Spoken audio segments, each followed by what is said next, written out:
ये तस्वीरें आ गई है। तस्वीरें इस वक्त हम आपको दिखा रहे हैं। प्रधानमंत्री नरेंद्र मोदी और शी जिनपिंग के बीच ये द्विपक्षीय बातचीत शुरू हो गई है और उसकी तस्वीरें आने लगी हैं। आप देख रहे हैं प्रधानमंत्री नरेंद्र मोदी अपनी पूरी टीम के साथ एक तरफ, सामने शी जिनपिंग। ये 21वां बैठक है दोनों के बीच में, 21वीं बैठक जो हो रही है। इससे पहले दोनों राष्ट्राध्यक्ष 20 बार मिल चुके हैं अलग अलग जगहों पर। पीएम मोदी खुद 9 बार चीन का दौरा कर चुके हैं और एक कंफर्टेबल बॉडी लैंग्वेज वहां पर आप देख सकते हैं, क्योंकि अक्सर जब राष्ट्राध्यक्षों की बातचीत होती है और खास तौर पर दो ऐसे देश जहां पर रिश्ते तनावपूर्ण हो, तो चेहरों को और चेहरे की लकीरों को पढ़ने की बड़ी कोशिशें होती हैं। प्रधानमंत्री मोदी अब तक कई बार 9 बार लगभग चीन का दौरा कर चुके हैं। 4 बार गुजरात के सीएम रहते हुए 5 बार पीएम के तौर पर जा चुके हैं। पिछले 10 साल में पीएम मोदी और शी जिनपिंग की 20 बार मुलाकात हुई है। इस द्विपक्षीय बातचीत पर नजर है और ये अंतर्राष्ट्रीय सम्मेलनों में कई बार अनौपचारिक मुलाकात जरूर हुई है, लेकिन ये मीटिंग अब खत्म हो चुकी है।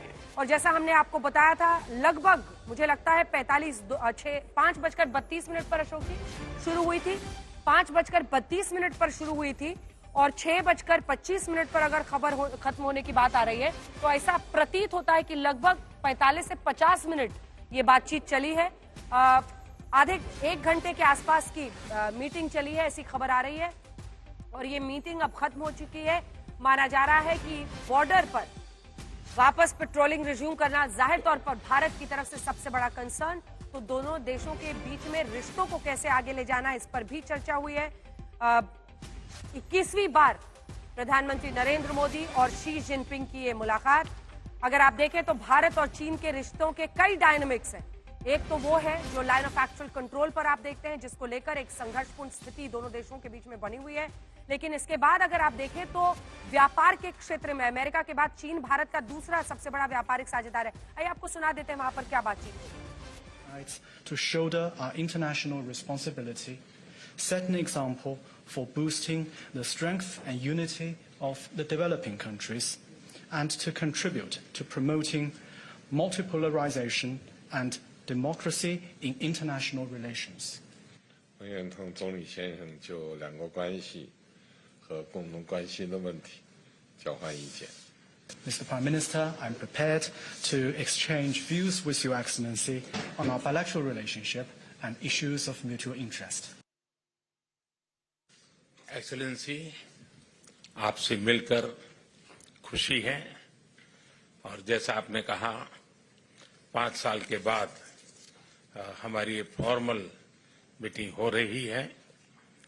हमारा मानना है कि भारत और चीन के संबंधों का महत्व केवल हमारे लोगों के लिए ही नहीं, लेकिन वैश्विक शांति, स्थिरता और प्रगति के लिए भी हमारे संबंध बहुत अहम है।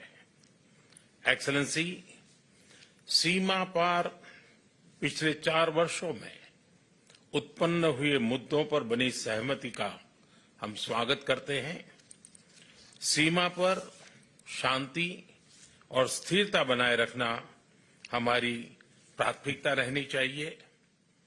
म्यूचुअल ट्रस्ट, म्यूचुअल रिस्पेक्ट और म्यूचुअल सेंसिटिविटी हमारे संबंधों का आधार बने रहना चाहिए। आज इन सभी विषयों पर बात करने का अवसर मिला है। मुझे विश्वास है कि हम खुले मन से बातचीत करेंगे और हमारी चर्चा कंस्ट्रक्टिव होगी। धन्यवाद। तो प्रधानमंत्री नरेंद्र मोदी ने कहा है भारत चीन के संबंध वैश्विक शांति के लिए जरूरी हैं। खुले मन से बातचीत के लिए हम आए हैं और खुले मन से बातचीत करेंगे। ये एक बहुत बड़ा संदेश है भारत की तरफ से। देखिए, इससे पहले प्रधानमंत्री नरेंद्र मोदी ने अनेकों मंच से चीन की विस्तारवाद नीति के खिलाफ स्पष्ट शब्दों में अपनी बात कही है, लेकिन जब आज टेबल पर आमने सामने है तो खुले मन से हम बात करेंगे। सीमा पर मुद्दों को लेकर सहमति का स्वागत किया है प्रधानमंत्री नरेंद्र मोदी ने। भारत चीन के संबंध वैश्विक शांति के लिए जरूरी है, ये भी समझाया है। और इसी के साथ प्रधानमंत्री सीमा पर मुद्दों को लेकर जो सहमति बनी है उसकी भी आज चर्चा कर रहे हैं और उस सहमति का स्वागत कर रहे हैं। लेकिन सबसे बड़ी बात यही है कि भारत की जो आज सोच है, उसका जो नजरिया है, विश्व के तमाम देशों से मिलकर आगे बढ़ने का तरीका है, उसमें कुछ चीजें बहुत स्पष्ट है कि भारत जब हाथ बढ़ाता है और ये कोशिश करता है कि रिश्ते बेहतर हो, तो वो खुले मन से एक कोशिश करता है। आइए आपको सुना देते हैं पीएम ने क्या कहा।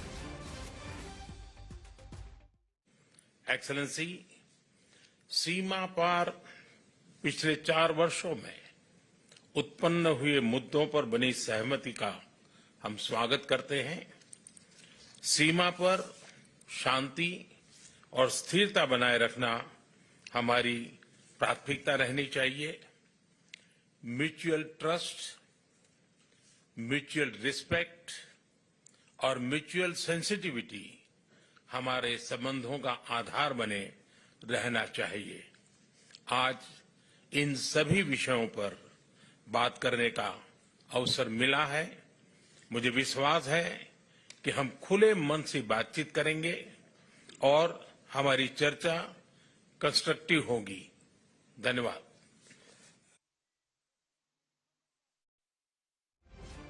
हमारी प्राथमिकता है और भारत चीन के संबंध वैश्विक शांति के लिए जरूरी है और सकारात्मक आउटकम इसका होगा। इसकी जो परिणति होगी, इसका जो अंत होगा वो सकारात्मक होगा। इस बातचीत का आउटकम ये प्रधानमंत्री नरेंद्र मोदी ने कहा है और एक साफ संदेश। वहीं अगर आप चीनी राष्ट्रपति के भी संदेश को सुने तो उन्होंने कहा कि हमारी बातचीत अच्छी होगी और इस तरफ पहल के लिए उन्होंने भी स्वागत किया। लेकिन सीमा मुद्दे पर सहमति को लेकर प्रधानमंत्री ने एक सकारात्मक रुख अपने शुरुआती कमेंट्स में यहां पर रखा है।